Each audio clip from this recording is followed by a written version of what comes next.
আসসালামু আলাইকুম। এই যে আমাদের আরেকটা সরিষার ক্ষেতে আমরা চলে আসছি। এটাতে ছোট ছোট গাছ বের হচ্ছে, এখনো ফুল আসেনি। ফুল আসলে সত্যি অসাধারণ লাগে দেখতে।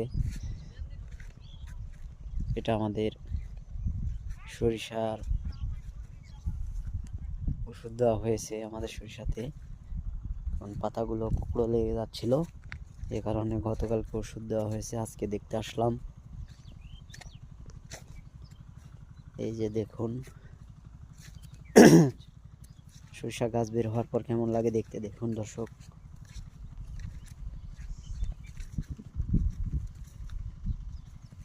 এই যে এটাতে ছাই দেওয়া হয়েছে, এই যে দেখতে পাচ্ছেন।